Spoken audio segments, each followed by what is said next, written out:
Today's video, I will go over my transformation from Alea 1.0 to Alea 2.0. I'm unstoppable. I'm a Porsche with no brakes. I'm invincible. Peace and love. I want to start this video by saying that I am truly grateful for all my life experiences, good and bad, because it has always worked out for my greatest good. I will not be saying any names in this video for the sake of my integrity, and there will be some trigger warnings, okay? So prepare yourself. Prepare. So in my early childhood, I remember silly stuff like sharing a room with my brother, having a hamster, it snowing on Christmas. Like, when's the last time has it snowed in Christmas? I remember like going on the Polar Express train and like riding around because that was one of my favorite movies. We got the hot chocolate and everything. It was really great. I remember like amazing things from my childhood, right? But I also remember more serious stuff as well. My dad was in the military. He served in the Marines for over a decade, and he was drafted into Iraq and Afghanistan war. He was strict before like the wars, but like after there was like this shift, you know what I'm saying? My mom at the time, she had to drop out of college in Michigan and move back home to Ohio. At this time I was only about 2, okay? I remember vividly in the first house, in my memory, because we moved around a lot. So in my memory, the first house that I can actually like picture, my dad and my mom were having an argument in the next room, and I came in that room and I saw my dad was crying, and I didn't know what the argument was about at the time, but I just remember that night just very vividly.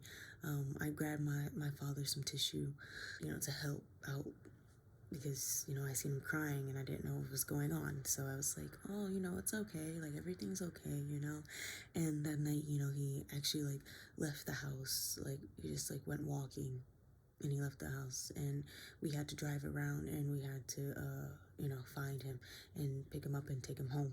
So that was the first of many moments like that to come. At 8 years old, they divorced.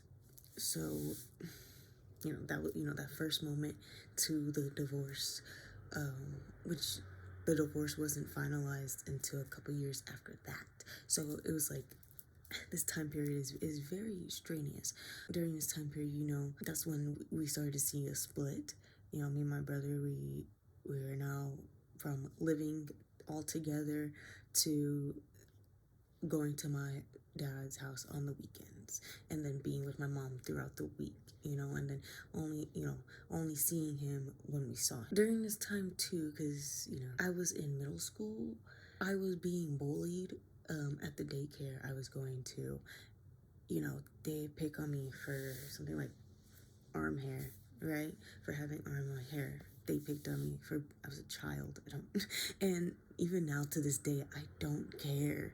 Like, but that had led to me getting into a fight with the other girl because she was talking about my arm hair, and I was like, I said something so ridiculous. I don't even know, guys. I don't even remember what exactly I said, but it was so ridiculous because it was about like the beads bracelet beads we were making in class, and in the daycare class, and so it wasn't even that serious. It wasn't that deep, right? But I guess, it triggered her, and she felt the need to like come at me. So, she ran up on me. We running around because I'm like, at this point, I'm like, what the fuck is going on? Because I'm like, hey, it's never this deep. Like, it is never this deep for someone to be chasing me around to try to hit me. Like, what? Like, this is what I'm like, this is like what I remember, like, my thought process being like, huh? Like, hello? Like, I know me and my brother used to get into fights, but like, this is with some random chick, okay, that I barely know, and we only see each other after school at this daycare, bro. Like, or in the summer, because we're at the daycare. Like, that's it. That's it. Because, you know, my mom was a working mom, so, you know, that's it. You know, that's the only time I see you. Other than that, I don't know you, you know?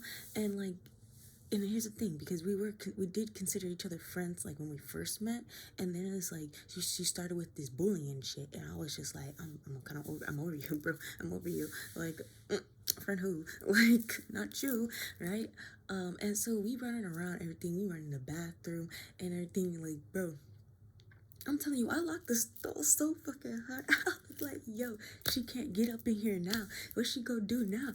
Why she crawl under the stall? Yo, I'm telling you, dead ass, she go crawl under the stall. I was so shocked that I was in the, like, you know, you have your flight, your freeze, and your fight, right? At that moment, I froze because I was like, there's no way. She just crawled her ass under the stall just so she could scratch me. That's it. That's all she did. Like, that's what she did. She wasn't like swinging on me. She was literally scratching me. And I was like, what? What just happened, right? I was like, nah, that was so unreal. Like, that did not just happen, right? And I'm just sitting there, like, I don't know why I started crying, because I was just like, bro, I was so confused. I was so confused. I was like, huh? Right? And not only right, she being just outrageous, okay? I'm walking out the bathroom now because she was like, you know, I guess talking her stuff, whatever. Like, girl, all you did was scratch me. But you didn't even do nothing for real. Like, you was not swinging on me. We was little kids, bro. All you knew what to do was scratch me because you got a sister, right? And that's where the sister come in, right? I'm walking out the bathroom. Right, the sister, you know the hard brushes? Them hard brushes. You ever been popped with a hard brush?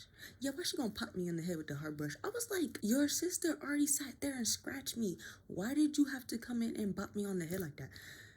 Make it make sense. Make it make sense. It don't make sense, right? So, let me get back to what I was really trying to say. So during this time period, right, not only was there bullying going on, right, I had also, like, this big crush on this one guy, and like, they were like 3 years older than me, so I had like a huge crush on them. Everybody knew. Everybody knew. This is not the daycare, guys. Okay, so everybody knew. It wasn't like it was secretive. It wasn't like I was keeping it a secret either. Like, so it was like everybody knew type shit. And this girl who was trying to bully me and all that, she, like, you know, would be making fun of us and stuff like that. And I'd be like, I don't know why are you so mad? Like, it doesn't make sense why you're mad. And so we was on a field trip one day, okay, because vindication did come, and we were walking. I guess they were like trying to tease us because we were walking together, like next side by side to each other while we were on a field trip with the daycare. And, you know, they were trying to say something, right? Why this man's pick up a rock and start chucking rocks at them? I was like, no, he really just chucked rocks at them and hit them. I was like, let me not ask me to be his girlfriend type shit. The whole thing with that is that he had a very strict and controlling and very, like, narcissistic and very mother. So us being together wasn't a possibility when we were kids, because his mother was very like that on him. And like, so he didn't have a phone for years, so we couldn't contact each other once because he was 3 years older than me, guys. So I'm 10 years old. Yeah, he was 13. So he didn't have a phone. His mom didn't get him a phone. He couldn't use the house phone, none of that. So, you know, we had to break things off.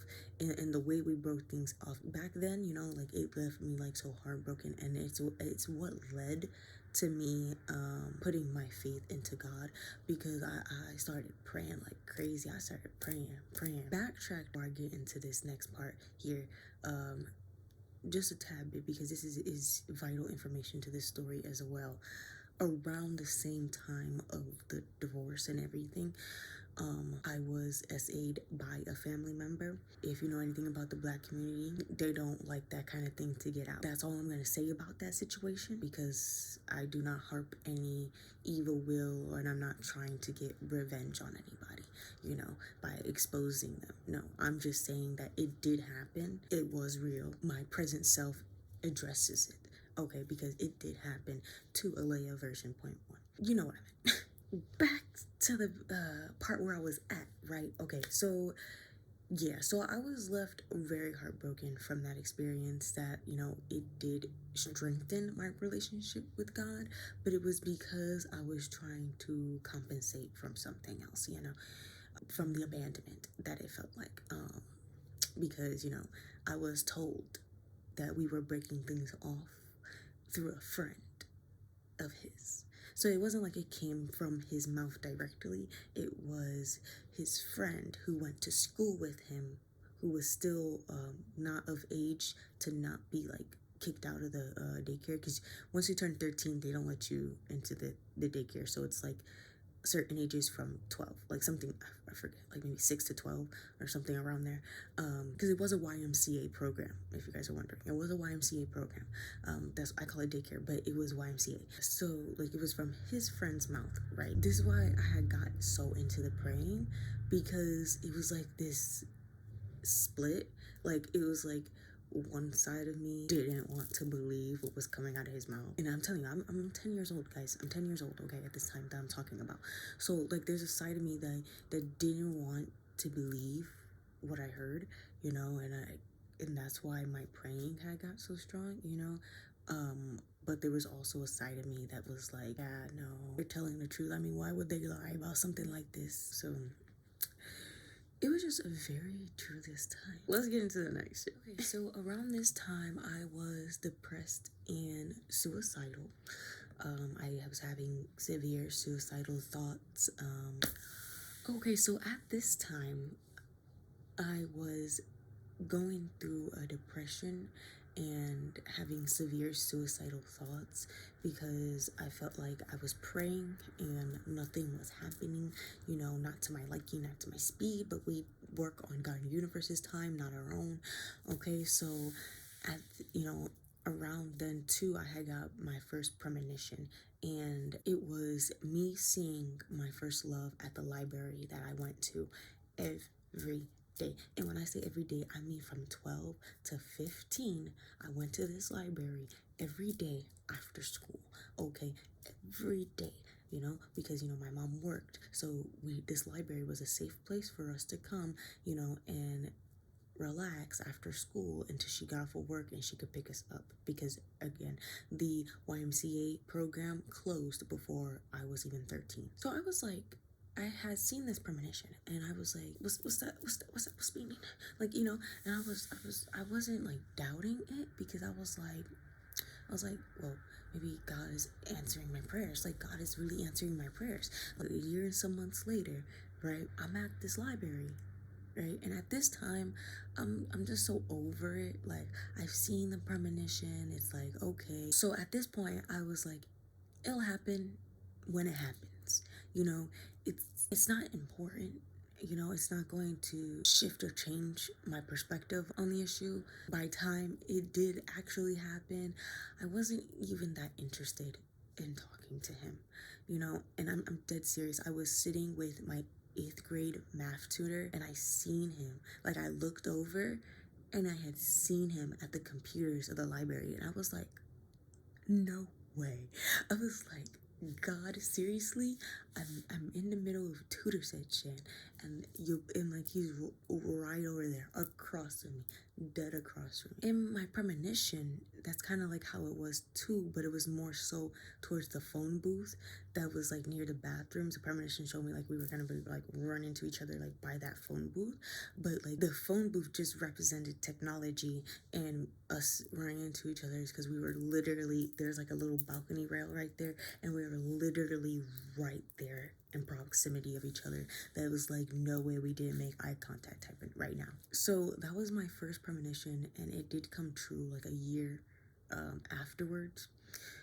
which doesn't bother me now. Also, around that time that I had a premonition, I had heard, I have my first recollection of hearing my first spirit, because I have faint memories of playing with fairies, but it's very faint. Imaginary friends. But read the Bible, because he said these mystical creatures that we joke about existed. So what stops them just for being in hiding? You know, I had heard a spirit, and I was talking about something.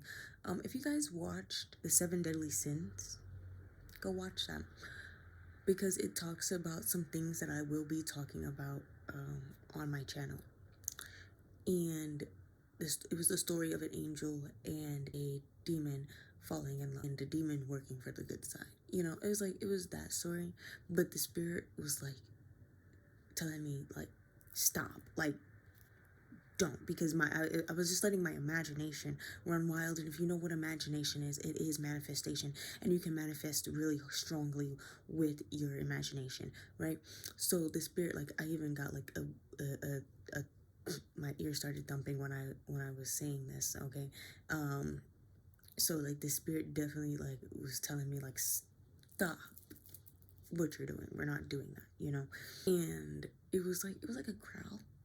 Like it was like a very snappy stop, like, you're gonna stop right now, like, don't do that, like, you know, kind of vibe.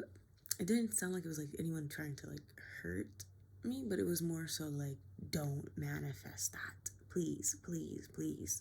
You know, especially since I didn't know what I was doing. So in school at this time, you know, because I am still having that depression and the suicidal thoughts, I was being very rebellious. Okay, very, very rebellious.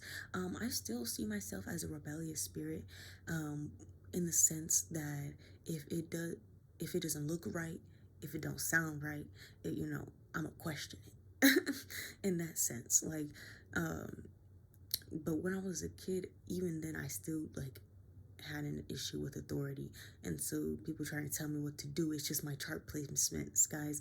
People trying to tell me what to do, usually I get a little attitude. You know, like, it's just what it is. You know, it's my chart placements, not to let anything control my reality, because it can't. You know, only what I allow power to can, you know, and I don't allow power to that. So that stuff like used to get to me so bad. And so I wouldn't be listening to my teachers. They'd be talking about sit down. I'd be like, who the F is you? Like, you sit down, who? I'm not sitting down. I can walk around the classroom if I want to. Guys, I also have ADHD. So like it was like that plus my chart placements. It was just a lot, okay? And I didn't understand any of this at this age, okay? So now I have all this perspective, but I didn't have any of that perspective when I was young. In school, I was learning the difference between fake and real friends at this time too, because I had an experience when I was younger of somebody like snitching on me and telling the teacher that, you know, I was in the bathroom doing my book report. In real life, I did have to take a number 2, but why not also do my book report, you feel me? So, you know, like, you know, that wasn't the main takeaway of what I had told them, but they made it the main takeaway, you feel me? I just needed them to tell them I was in the bathroom. That's it, that's all. That was the only part that needed to be told. But that was my fault for opening my big mouth, right? Okay, so I should have never told them all the whole thing if they was gonna do that, right? Perspective. Anywho, there was this other girl. There was not another girl, but there was this girl, right? And we were friends, we were cool, you know, and everything. We was hanging out and everything. We sat together at lunch, everything type shit, you know.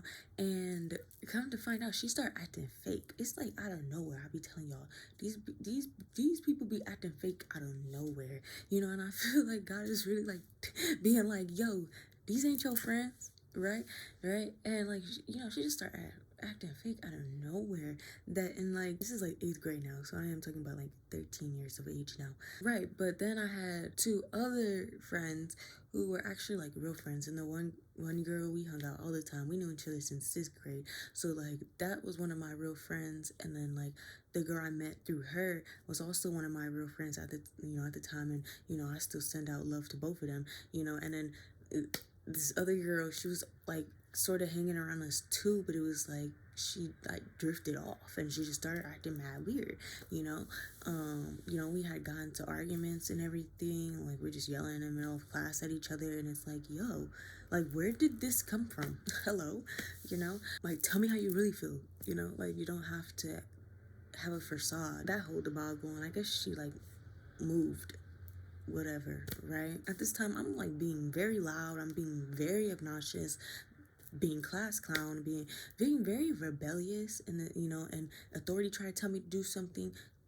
Nah, nah, don't care.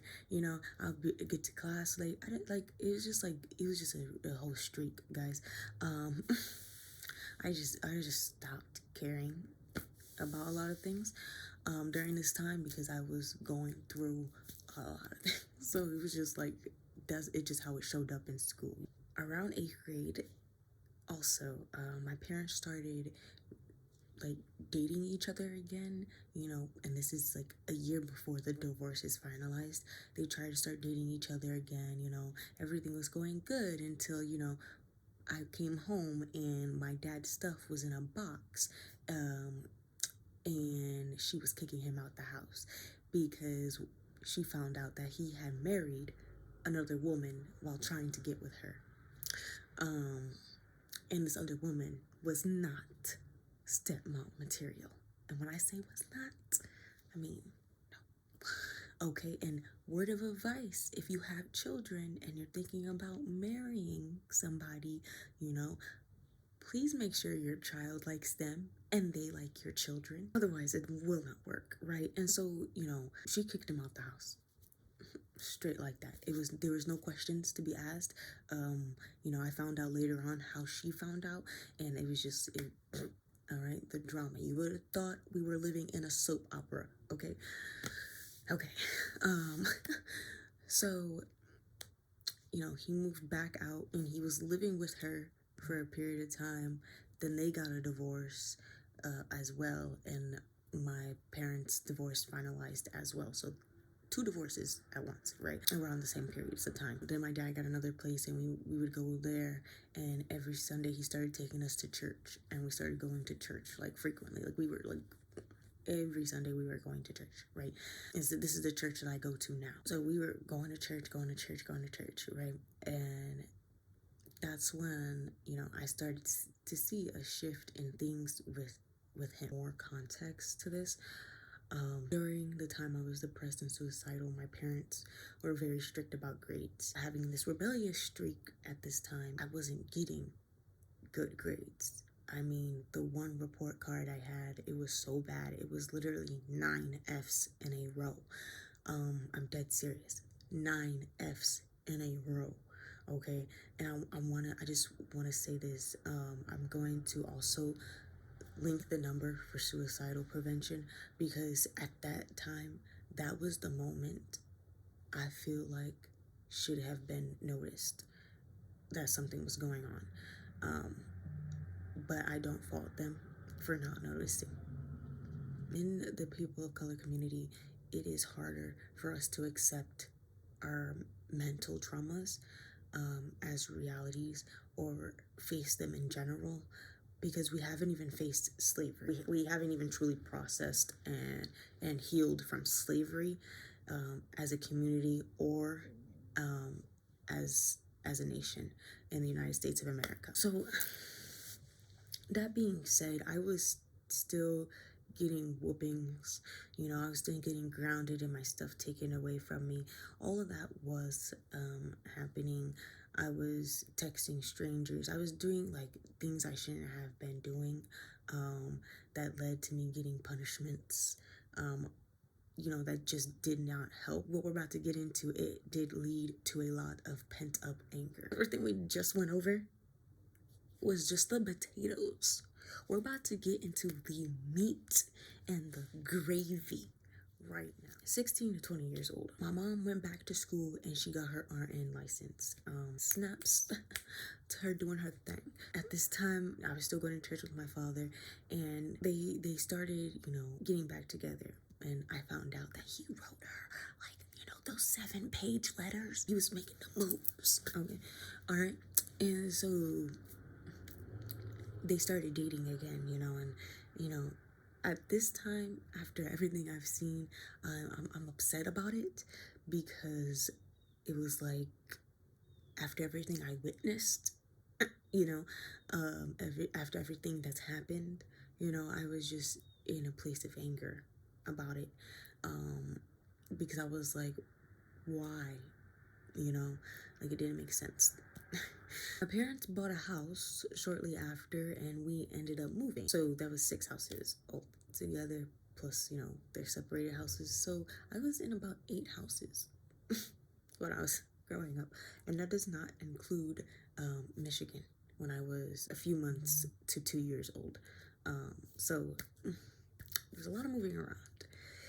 All that to say, my parents bought a house, amen, because it is, what they worked hard for as a middle-class family. So during this time, I switched schools. I switched high schools.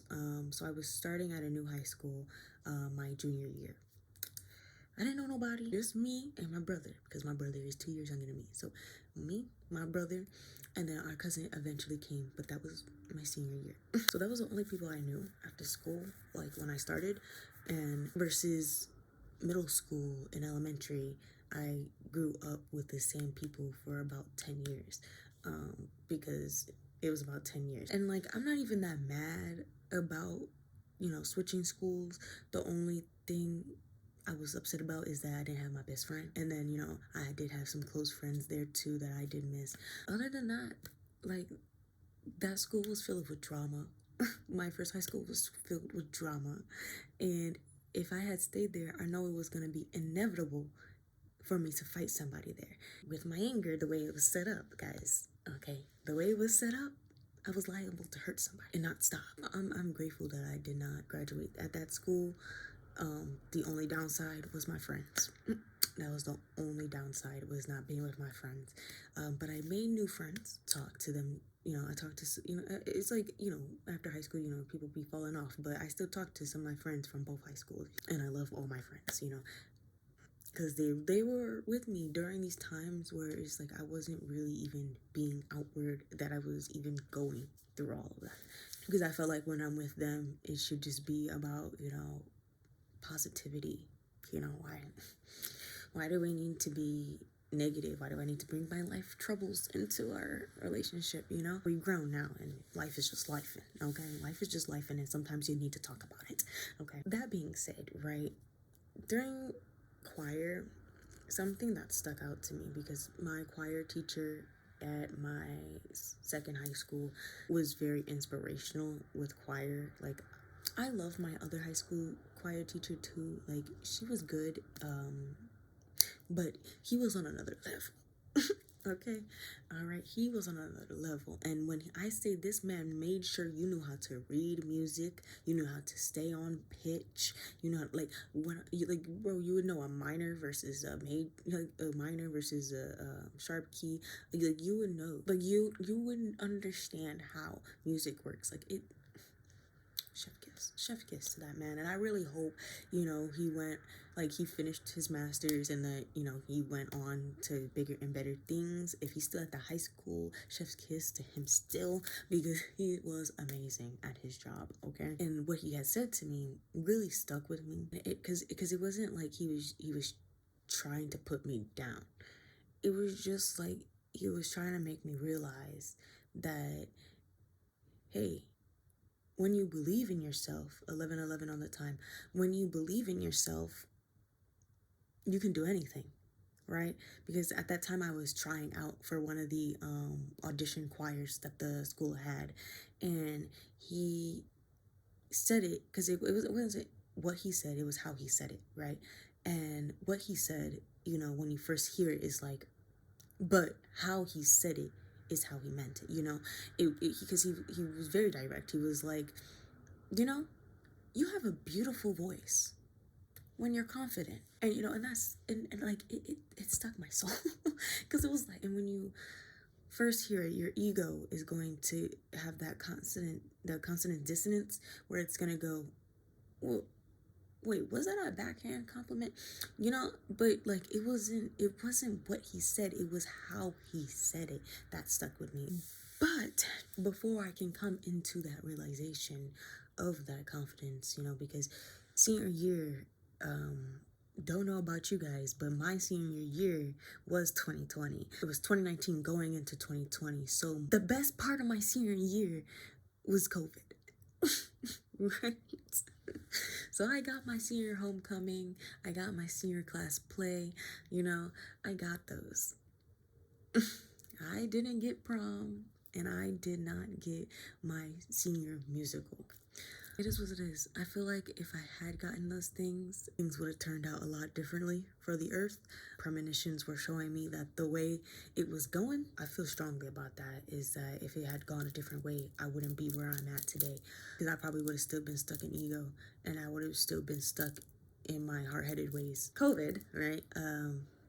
Stuck in the house. I'm still working at McDonald's. At this time, I'm not going to church as much because I work so much at McDonald's. I was working full-time, overtime. I was making that bank.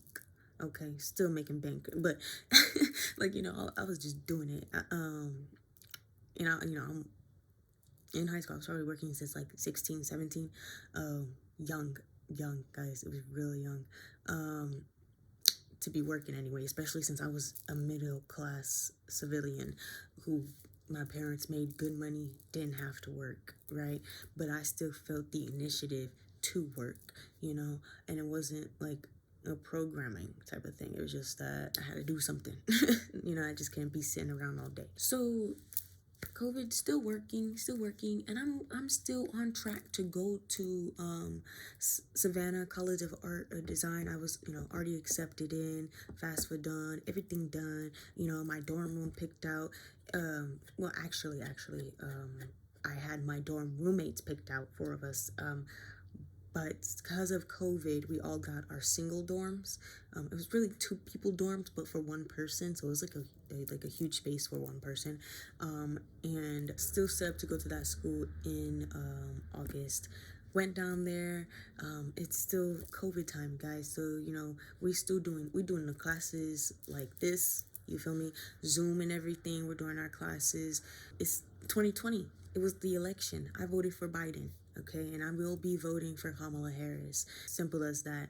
I voted for Biden. I watched the debates that year. Trump, I'm just trying to figure out how y'all let him into office in 2016. Y'all just lucky I wasn't an adult yet. That's all I'm saying. Because at this time, you know, I was hanging out with the roommates that I was supposed to have. We was hanging out, you know, we used to have a good time, you know. It was just, it was just a very interesting time, you know, during COVID. It was just very interesting, you know, having to wear a mask everywhere, you know, it was just very interesting. It was very introspective. And I went back home for winter break, right? This is like Thanksgiving all the way to after New Year's Eve. Okay, it was long. It was long. I was here. I was working at McDonald's. You know, I was being a little frivolous. No shame, guys. We all have those times. Okay, all right. We've all had our HO3 moments. Stop playing with yourself. Okay. It happens. We go through it, we learn, we move on. If you don't though, then you know. During this time period, after that, I started like having ascension symptoms. Okay, scientists, look, it might sound like a conspiracy theory, but ascension symptoms, okay, when you shift realms, when you shift into the quantum, like if you understand quantum mechanics, or if you even have a basic understanding of quantum physics, we shift particles, and when you shift, your body can feel it. You start to feel a little sick. All right, so my understanding of this is that COVID was to mask a lot of this, okay, because some people were just shifting and some people were actually getting sick. There's science behind it, I promise. So I was starting to feel these ascension symptoms. Usually they are pretty heavy, depending, like when you first start shifting, it's pretty heavy. And I remember seeing this video on TikTok, right? And on TikTok, the girl was saying something to my soul. There was like, there's more to you than the eyes will have it, you know? Meaning, to me, like, that meant like there is a part of myself I'm truly not connected to, that I truly did not know and didn't understand, but it was there, and I couldn't wrap my head around it. That being said, that is how I got into my spiritual journey. That was my awakening period. It was like I had to start looking within myself again, you know?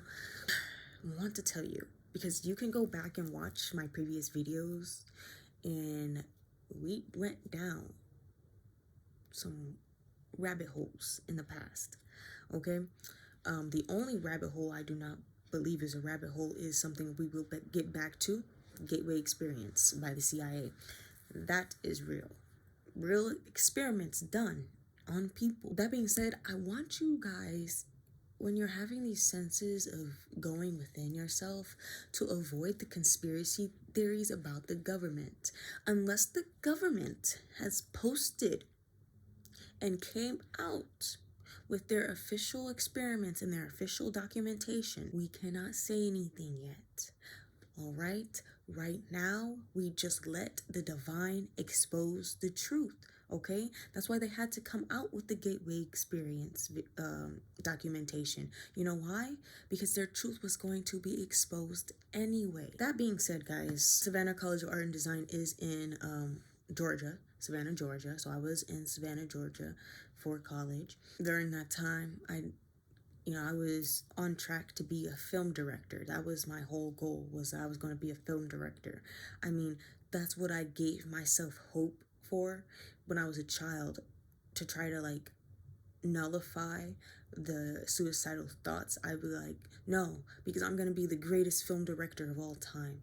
You know, I'm going to be the greatest film director of all time. You know, because I was like, no, I have eight Oscars. I have this. Like, I was doing this as a child, guys. Literally trying to shift my perspective without realizing what I was doing. Okay, and that's why I went on track to go to SCAD, because even though I had all this stuff going on, I was drilling so hard. As long as I have my belief that I'm gonna be a film director, as long as I have my belief that I'm going to be a film director, everything is going to be okay. When I got to school, which is what led to my spiritual awakening, it didn't feel right. In the sense, it was, now I'm here.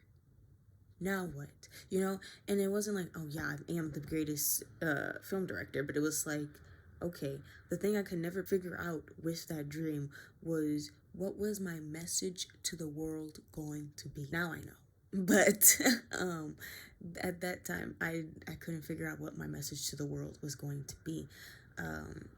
So it just led to my spiritual awakening, that I had to keep going inside to figure that out. After that, where the anger comes in, I had came back after school. During my spiritual awakening, I was really trying to hermit mode, but chaotically. That might have something to do with Moldavite. So yeah, I just felt I had to mention that. That was also because I had Moldavite. So Moldavite, if you have things in your life that are not serving you, Moldavite will chaotically destroy it to rebuild you. Okay, all right, so y'all be careful now.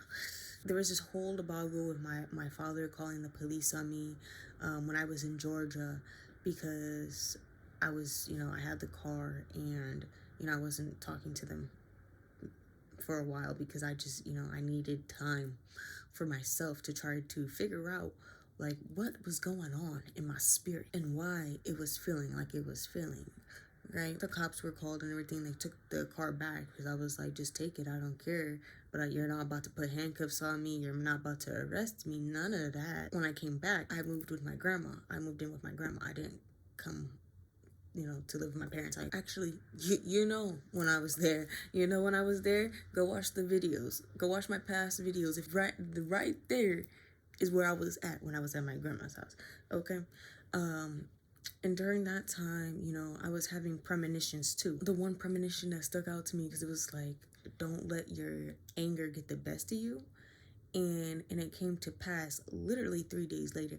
I had seen someone throwing something towards my direction. I overreacted and I retaliated at this person. That was the premonition. I was like, well, I can't do that. You know, I need to control my anger. Come that day, 3 days later, when it happens, I'm like, woosah.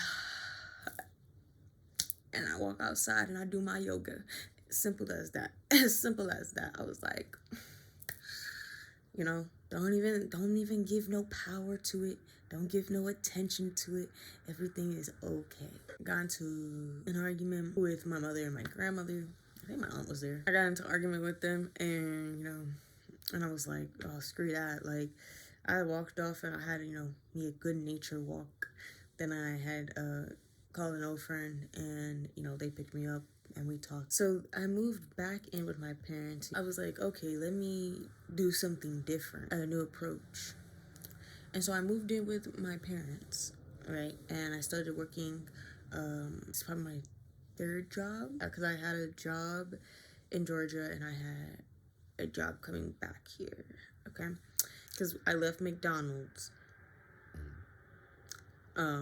right after New Year's, because I had to go back to Savannah. Okay, so this is like around Halloween. I moved back in with my parents and I got this job and I'm working. I'm like, you know, I want to take a trip. I want to go somewhere, you know. And the plan was Barcelona, Spain. But God said, yeets. So, mind you, it's still 2021. I just turned 19. Your girl is like, we're going to Barcelona, Spain. Mind you, okay, Duolingo says my Spanish level is only for simple conversation. Don't worry about it. I'm working on it. Anywho, where was I going? To Barcelona, Spain, and what was I going to do there, right? You know, that's my outlook on it now. Like, God was really like, honey, right? Just looking at me like I was goofy. And anywho, I went to the down to the airport in New York, the international airport in New York. Okay, so I'm telling you, it's New Year's. It's New Year's. I was in New York for New Year's 2022. Okay, so I left right before, the day before, took the Greyhound to New York, right? And in New York, I was going to take the international airport to Barcelona, Spain. I get up in there, COVID. If you don't have your rapid test done, you couldn't, like, go, you know? And I was like, bro, I don't like those things. Ever since you guys started shoving up those fucking cotton swabs up my nose, my allergies have been a lot worse. Like, thanks a lot. So, no, I don't like you guys shoving those cotton swabs up my nose. I'm not doing it. So, anywho, so I didn't go to Barcelona, right? I was like, just sat there and I was praying. I was like, where am I going to go, right? Like, because I wasn't ready to go back home and admit defeat.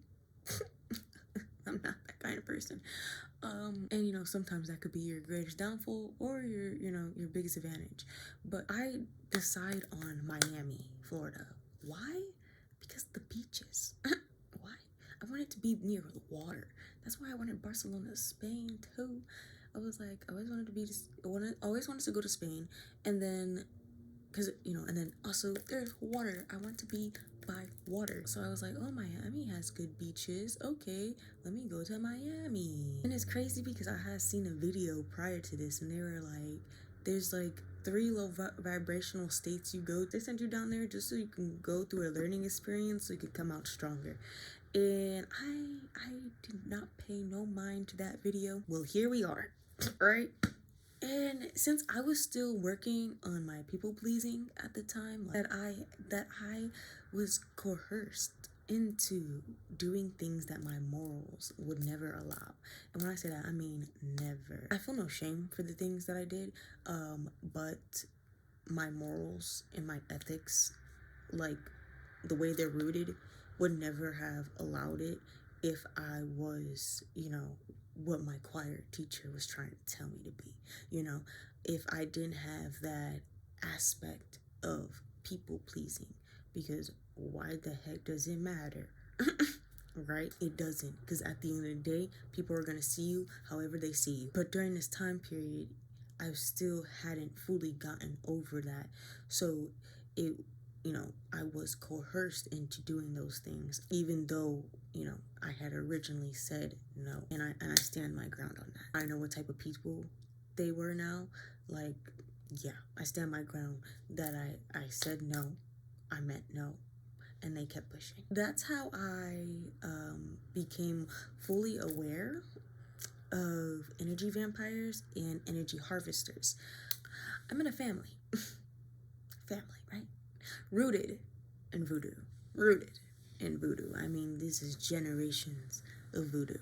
I'm gonna give you a quick synopsis of what a energy vampire and a harvester is. It's people who want to be around your light because they want to steal it and use it for themselves. Most narcissists are energy vampires. They like to get a rise, a kick out of you, because emotions are energies, they're frequencies, all right? Now we're getting into quantum physics. It vibrates at a frequency, right? So emotions also vibrate at a frequency. The narcissist and the energy vampire / harvester's job is to get an emotional frequency that out of you that is low vibrational. Once you guys are vibrating on the same frequency, it is easy to take it because now your guard isn't up. But if you guys are if you're vibrating up here and they're vibrating down here and they're trying to get at you, look, it's just air. It's just, they can't, right? So that's what it is. That being said, this family rooted in voodoo, right? My premonitions were working overtime. I swear they were so very invasive when I had met this family. Very invasive to the point where it was like I was seeing the whole story before I knew it was the whole story. Okay. It served as warnings as this person tried to close my third eye so that they can close my other chakras. Okay, because I was connecting. Before I met them, I was doing the work to connect my crown chakra to the divine and open my third eye. You can go watch previous videos, right? I was doing the work. But when I met this family, they saw my light and they tried to harvest it for themselves. I literally saw in the premonition them trying to close my third eye. As they were doing this, I had put a hold on my spiritual research, I had put a hold on it. It was because there was a lot of dark magic being thrown at me during this time.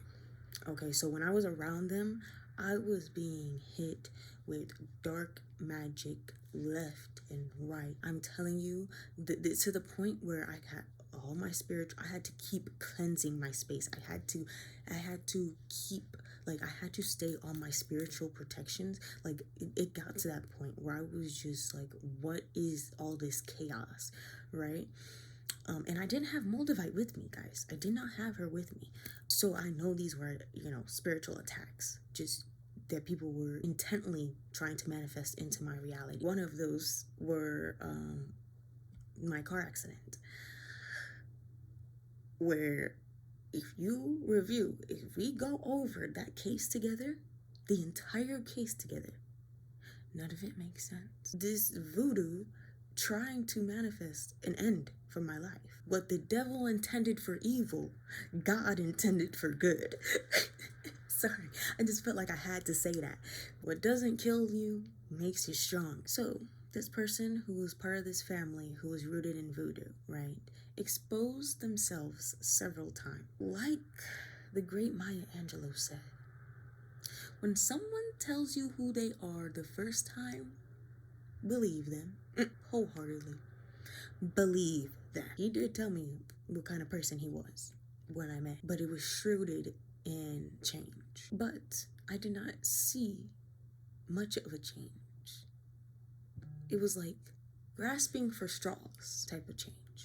When you want to change, you'll change. There's like no question about it. You're going to actually. The multiple times that I have, seen this person in their truest form, always in the back of my head, I had this gut feeling, right, that something wasn't right. This is a trigger warning, far greater than any trigger warning.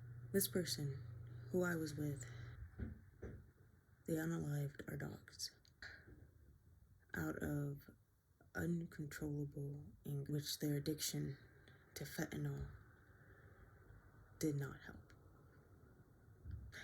Fendi and Dior were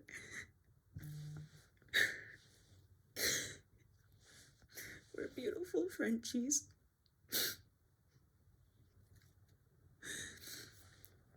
Who did not deserve that end.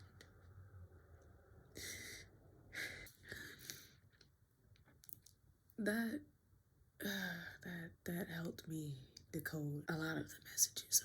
At this time, I still wanted to make sure that they were the source of why I was getting these off-putting gut feelings. And I know it's like after witnessing that, how could you question it? But I was in love with them. I had to be sure that I wanted to close the book so I could never regret my actions of what could have been. Before I went on a family trip to Disney, this person went about professing their love in the most horrible way possible. I was out getting food when I got a really long text message, and I've been suicidal, guys, so I know where that note was headed before I even got to the second sentence. And when I'm telling you long, I mean paragraph about this big in iMessages that I knew immediately everything that had been said without reading the entire message. Not only have I been suicidal, but I have had people around me who were suicidal, talk them out of it.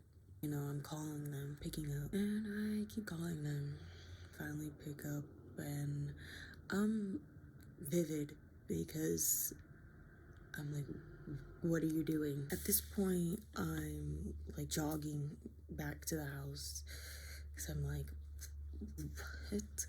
Like, this cannot be real. I get there and he has tried to overdose on Fet, like by taking a huge chunk of it. Okay, if you know how much can kill an elephant, now imagine that but 5 times bigger. I got there and I took the remaining part of it away because I didn't want him to kill himself. Even though I know I was fighting with a part of myself that wanted to just hand it to him because I was so tired of the manipulation, especially mental and emotional manipulation. I was never physically abused, but mentally and emotionally, yes. And that is one of the prime examples because his reasoning was that he loved me and that he didn't want me to leave. I knew I was smarter than that. At that moment, I was like, well, I guess I've seen all there is to see. I've seen it all.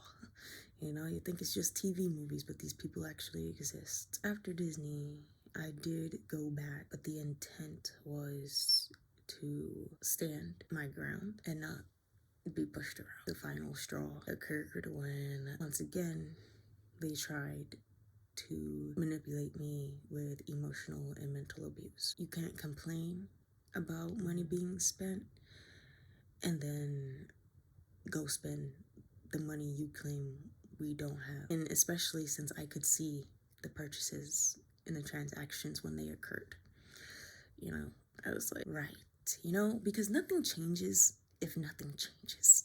Waiting around for someone who obviously had no intent to change. Waiting around for someone whose family was practicing voodoo. I mean, we started praying together, and whenever he was upset, didn't want to pray. The point of praying was another person that you care about is so that you don't go to bed upset, because you express the gratitude and the thanks. You express the love and the light in that moment to absolve any anger that you had before that prayer. When you go to bed, you can have peace of mind. That didn't bother me though, because I still prayed by myself. Like I said, I would pray with or without you. I don't care. You know, after I had seen the things I seen with the dogs, I really got back into my spiritual, and I called all my power back to me. All of it, all of it. I don't care. It's all mine. It belongs to me. I called it to me. I started doing that frequently. I'd be in the bathroom calling my power back to me. I'll be going on my way to work, calling my power back to me. I would keep calling my power back to me. I was cutting spiritual cords already because I didn't want that connection, because I was like, I was transmuting energy.